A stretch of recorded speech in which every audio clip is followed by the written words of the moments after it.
이 내면의 세계를 가진 사람은 보는 게 다르기 때문에요. 가난하면 어떻게 될까? 그 겁에 질려가지고 아무것도 못하는 그런 세계로부터 여러분들을 끌어내줍니다. 저는 여러분들에게 그 다른 길, 막 경쟁해서 싸우고 앞장서 가지고 인정받고 평가받고 물질적 보상을 받는 게 최고다 하는 그 1차원적 생각을 확 한번 뒤집어 봐라. 회사에서 과장이 10명이 있다. 나도 그 중에 하나다. 그랬을 때 어떻게 하면 내가 저 9명 과장을 이기고 성적을 더 많이 내고 더 인정을 받아가지고 빨리 부장되고 이사되고 성공하고 출세할 것이냐, 이렇게 생각하는 길이 하나가 있고 또 하나의 길이 있어요. 어떻게 하면 내가 저 9명의 과장들을 보이지 않게 도와줘가지고 저 사람들이 잘 될 수 있도록 어떻게 할 수 있는 게 없을까 하고 생각하는 방법이 있어요. 모든 인류의 스승들은 후자로 생각하는 거잖아요. 전자로 생각하게 되면은 회사에 기쁜 일이 있어도 기쁘지가 않아요.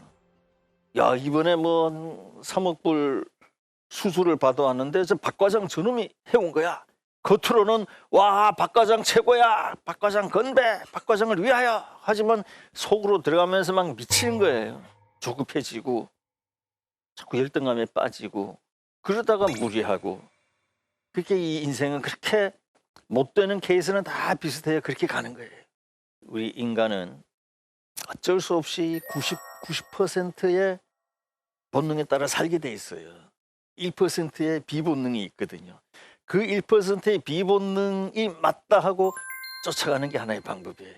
그러면 그게 내면의 세계하고 맞는 겁니다. 아까 내가 얘기했죠. 그 이기심을 넘어서는 이타심.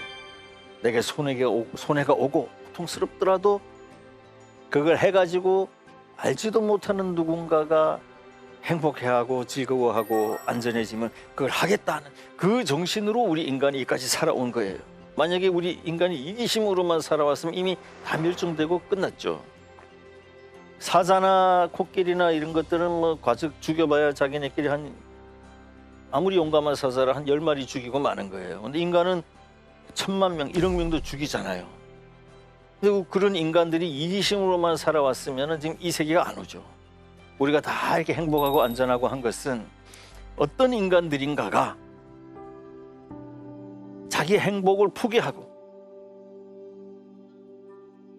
불행을 택하면서, 왜냐하면 그게 더 의미가 있기 때문에, 그런 삶을 살아왔기 때문에 지금 우리가 여기에 도달해 있는 거예요. 인간은 위대한 거거든요. 그런 자신감을 가져야 돼요. 그래서 무슨 뭐 명품이다 뭐 이런 것, 여러분들은 이제 집에 돌아가면은 좋은 옷은 다 내버리고요. 일부러 그 남루한 옷 입고 왜냐면은 그런 겉에만 신경을 쓰면은, 남의 시선에 신경을 쓰면은 내면이 쌓일 기회가 잘 없어요. 학교도 이제 고무신에 이거 몸빼 하나 입고 가가지고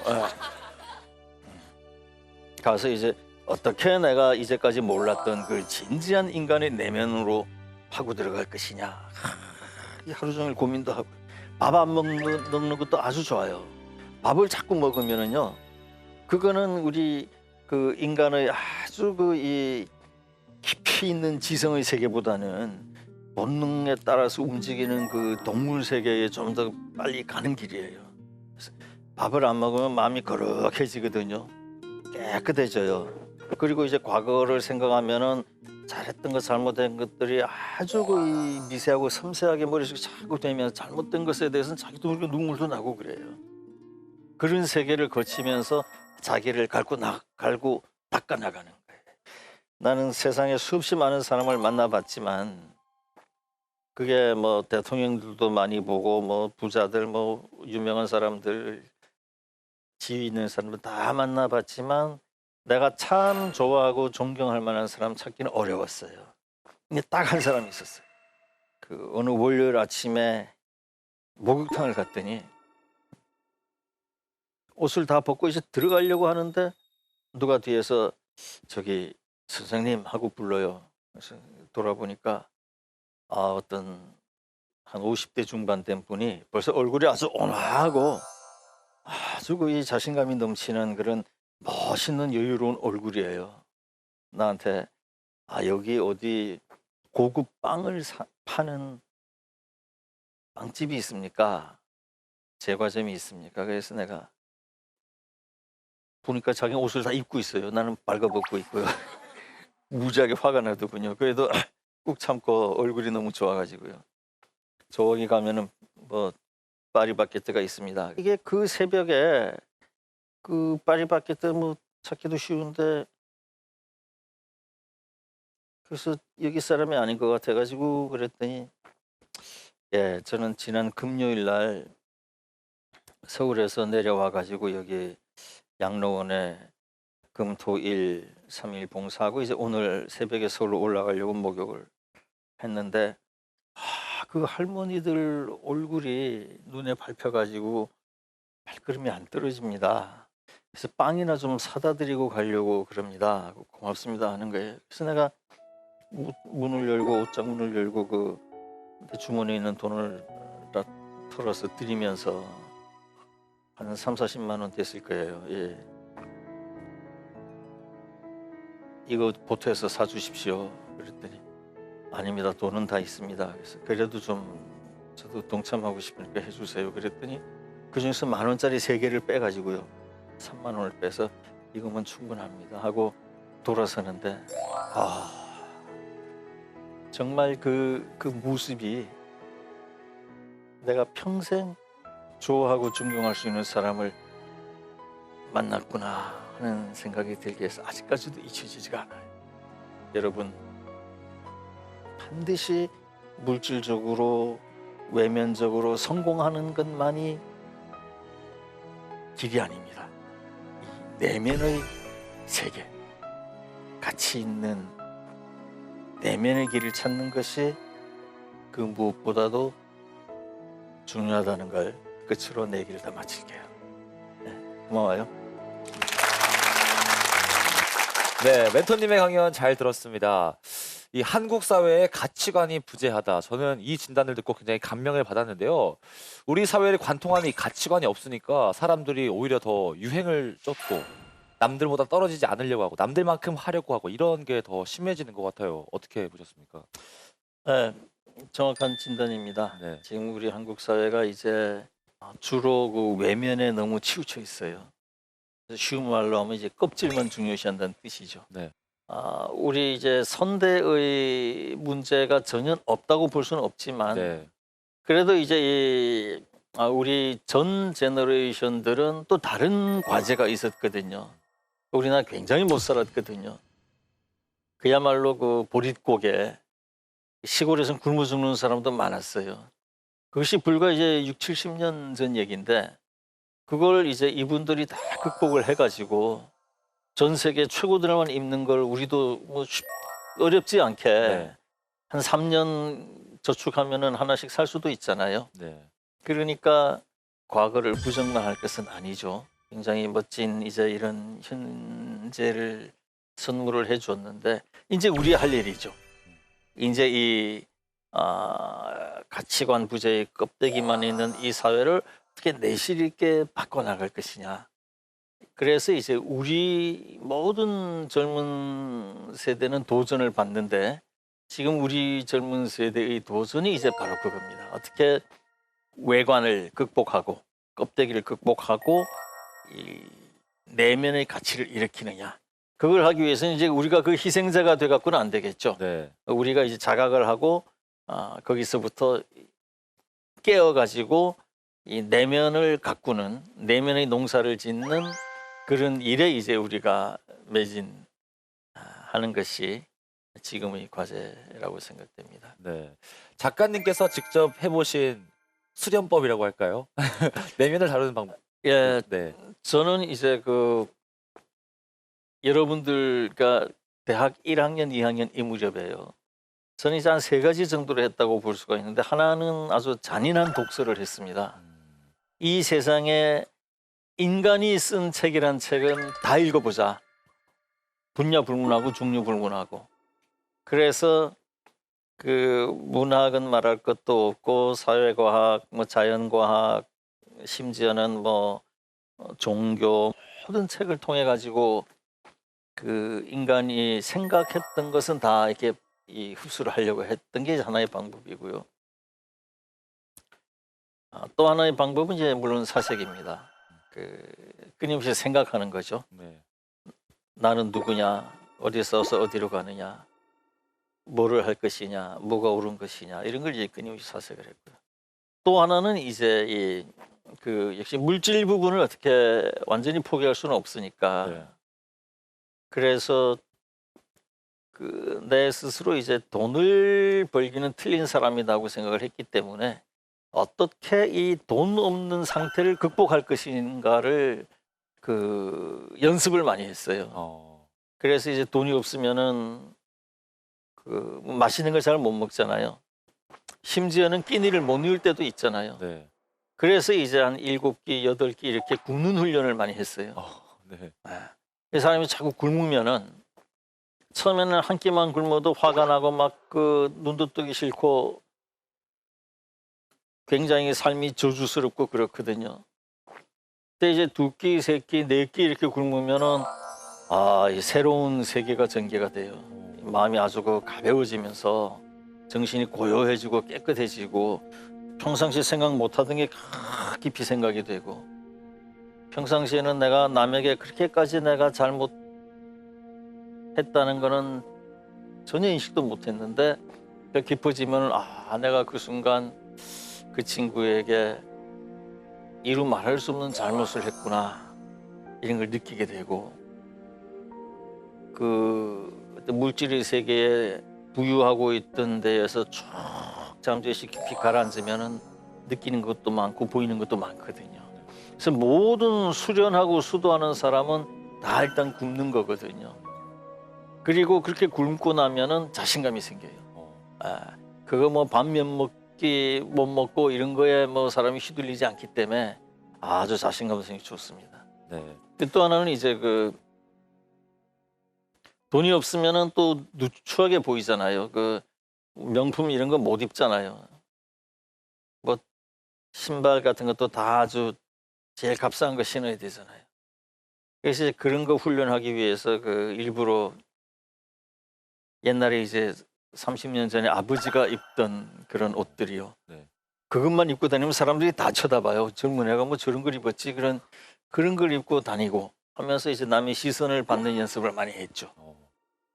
사실 우리나라 역사가 굉장히 아픈 역사가 많기 때문에 작가님께서 또 쓰고 싶은 사건이나 역사적 사실이 많을 것 같은데 앞으로 이 소설로 쓰고 싶은 이 사건 어떤 게 있을까요? 지금 제가 쓰고 있는 이제 고구려가 역시 지금 앵커가 얘기한 이제 MC라 그러나요? 앵커라 그러나요? MC라고 해주십시오. MC, 네. MC가 뭐예요? 준말이죠? M이 뭐예요? 마스터 오브 세레모니. C는요? 마스터 오브 세레모니. Master of Ceremony. 네. 그렇군요. MC가 얘기했듯이 이제 우리 한국 역사의 가장 큰 문제가 뭐냐 하면은 과거의 기록이 없는 거예요. 네. 이 과거의 기록이 없다 보니까 그걸 전부 중국에 의존해서 우리가 과거를 보는 거예요. 맞습니다. 네. 이 고구려는 700년이나 지속된 나라인데 종이 한 장 남아 있는 게 없거든요. 이건 굉장히 심각한 문제입니다. 우리 한국인이 문화인이다, 뭐 자랑거리가 많은데 5, 6천 년 전 역사들에 대해서도 어마어마한 기록들이 남아 있잖아요. 네. 우리는 이 고구려가 이제 600 몇십 년도에 망하는데 아주 얼마 전에 망한 나라인데 그리고 700년이나 지속된 나라인데도 글자 하나 남아 있는 게 없다라는 것은 참 우리가 생각할 바가 많아요. 네. 지금 우리가 이렇게 사회의 가치관이 없이 껍데기로만 둘러싸여 있는 것하고 사실 비슷해요. 그리고 외국인이 없앤 게 아니거든요. 외국인은 아무리 없애도 그렇게 못 없애잖아요.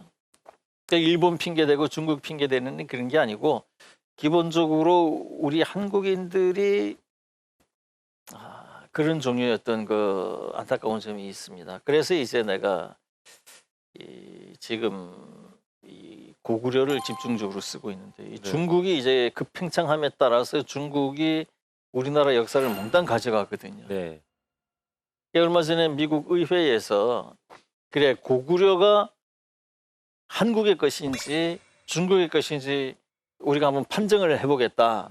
그래서 이제 이 양국의 이 자료를 보내달라 그래. 우리나라가 보낸 자료 두께가 한 요 정도예요. 중국이 보낸 자료가 여기서 저 천장까지도 되거든요. 그러니까 이 고구려는 중국에 뺏어가려고 해서가 아니라 우리가 그냥 뺏기고 있는데도 아무도 안타까워하지도 않고 그냥 갖다 주는 거예요. 네. 이렇게 살아가지고 나라에 과연 미래가 있느냐 이런 점들이 굉장히 치명적으로 다가오는 거죠. 네. 그래서 지금 현재 그 고구려 우리의 아픈 역사를 보듬는 그런 작업을 하는 거죠. 네, 알겠습니다. 그럼 이번에는 작가님에 대한 얘기를 좀 해볼까 하는데요. 작가님께서 작가를 시작한 계기가 굉장히 특이하시다고 들었습니다. 어떤 계기로 작가를 시작하게 됐나요? 기본적으로 우리가 이 작가가 뭐냐 이 중요한데 글을 쓰는 사람을 작가다 물론 이제 사전에 그렇게 나와 있겠지만 그러나 기본적으로 이 작가는 작가 정신을 가진 사람을 작가라 그럴 수 있어요. 네. 작가 정신은 뭐냐? 작가 정신이라는 것은 자기가 살고 있는 시대에 무엇이 옳고 어떤 길로 가야 되고 하는 것을 뚜렷이 자각하는 것을 우리가 작가 정신이라고 그럴 수 있습니다. 네. 그래서 나는 아까 얘기했지만 그 스물 살, 21~22살 이때에 그 작정하고 독서를 많이 해가지고 이 그런 면에서 굉장히 좀 뚜렷했죠. 그럼 이미 그것은 이제 글을 안 쓴다 뿐이지 사실은 작가예요. 그러니까 글을 쓰고 안 쓰고는 그 행위 자체가 중요한 게 아니라 세상에 대해서 토해내 놓을 뭔가가 있느냐 없느냐 그게 이제 굉장히 중요하죠. 그런 점에서는 언제든지 글을 쓸 준비는 되어 있었는데 좀 가정사가 있고 네. 그래서 좀 우리 모두가 좀 다 뭔가 과거를 잃고 현실적으로 좀 곤란하게 됐다.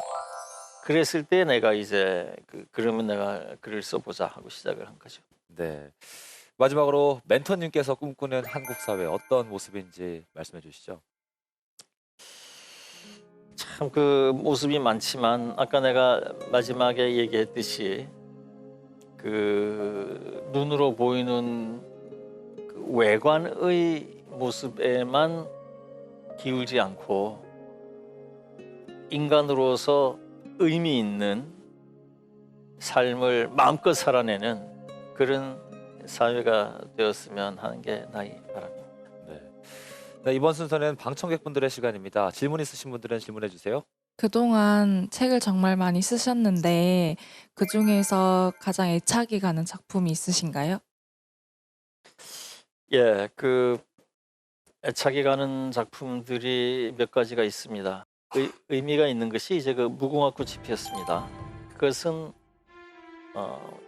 그동안 우리가 같은 동포끼리 가장 적대시하고 북한은 중국 및 소련하고 우리 한국은 일본 및 미국하고 이렇게 편을 잡고 서로 대치하던 그 극한의 상황에서 남북 같은 동포가 중요하다. 이런 것을 그 당시 젊은이들에게 굉장히 강하게 심어줬는데요. 지금으로선 너무나 당연한 얘기지만 그때는 젊은이들에게 대단한 충격이었죠.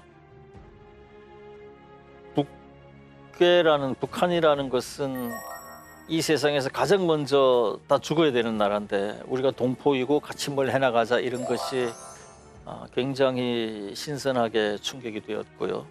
그래서 그 이후로 남북이 어쨌건 굉장히 가까워지는 계기도 됐고 서로를 이 동포라고 여기는 그런 모먼텀이 된 거죠. 그런 의미에서 무궁화꽃이 피었습니다를 저는 의미 있게 보고요.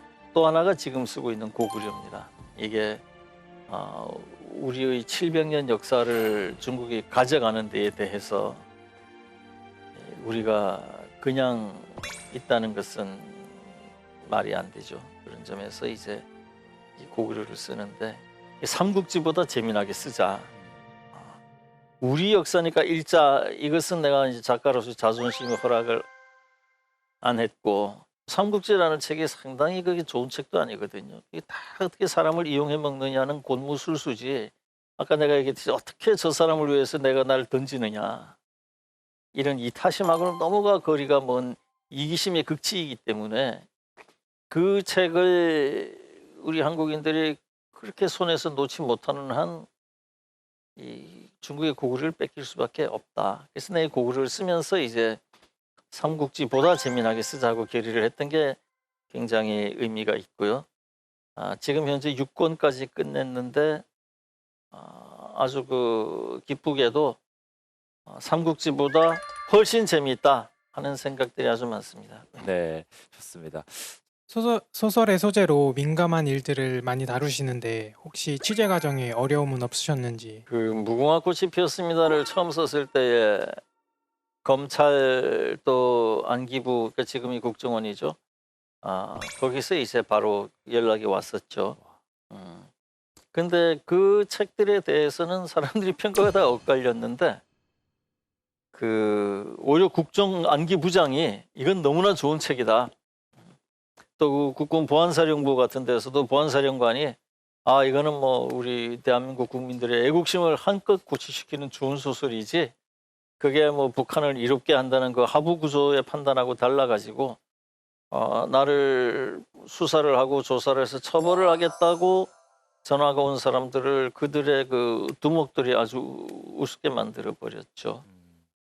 또 이제 이 박정희 대통령의 이제 핵개발과 관련한 그 죽음을 취재하는 데에 그거는 이제 한국인들 중에는 아는 사람이 있을 수 없어가지고 네. 11.6 끝나고 2, 3일 있다가 전역을 해버린 주한 미군 정보공작 총책임자가 있어요. 그 사람을 이제 그 사람으로부터 얘기를 들었어야 됐기 때문에 오랜 세월에 걸쳐서 이제 그 캘리포니아산 쌀을 한국으로 수출해가지고 같이 돈 벌자 해서 이제 몇 년 이렇게 사업가처럼 사귀어가지고 결국은 이제 다 얘기를 드러내기도 했었죠. 네. 작가님이 책을 많이 읽으셨다고 했는데 혹시 읽으신 책들 중에서 뭐 좋아하는 작가 있는지? 두 권을 얘기하고 싶은데요. 하나는 마르쿠스 아우렐리우스라는 사람이 쓴 명상록이라는 책이 있습니다. 이 책의 이제 내용은 뭐냐면은 내 속으로 깊이 들어가라. 이거 다 껍데기다. 그 어마어마한 영광도 어마어마한 물질적 성공도 다 껍질일 뿐이다. 그 분노로 세계를 떨어올렸던 그 숱한 장군들 왕들 다 어디 갔느냐. 그런 게 중요한 게 아니고 네 자신으로 들어가 가지고 의미를 찾아라. 그 껍데기에 휘둘리지 말아라. 이런 건데 그게 의외로 사람의 내면을 강화하는 데 굉장히 큰 힘을 줍니다. 사람이 살다 보면은 막 그 구설수에 말리기도 하고 오해에 휩싸이기도 하고 별별 진실하고 다른 것에 의해서 고통을 받게 돼 있는데 약자는 그때 다 무너지거든요. 근데 이 명상록 같은 거를 평상시에 깊이 하고 있는 사람은 그거 뭐 폭풍이 밀려와도 흔들리지 않아요. 그런 게 진짜 힘이거든요.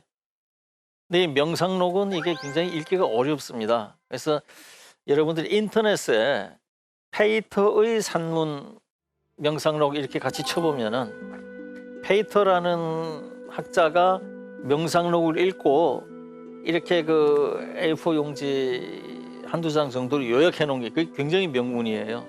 그걸 하나 이렇게 빼가지고 늘 보면은 참 좋습니다. 존 스튜어트 밀의 자유론이라는 책이 있습니다. 간단한 책인데 굉장히 필치가 쉬워요. 같은 거를 이렇게 두껍게 써놓은 게 루소, 몽테스키웨, 뭐 홉스 이런 사람들인데 존 스튜어트 밀은 그 10분의 1 두께로 썼는데도 더 명료하게 전달을 하고 있거든요. 어떤 글이 좋은 글인가를 느끼게 하는데 아주 좋습니다. 너무너무 기분이 좋아요. 다들 정말 행복하게 멋지게 잘 살기 바랄게요. 네. 짧은 말이었는데 역시 작가님이라 그런지 어떻게 하면 사람들이 집중하게 만드는지 잘 알고 있는 것 같습니다.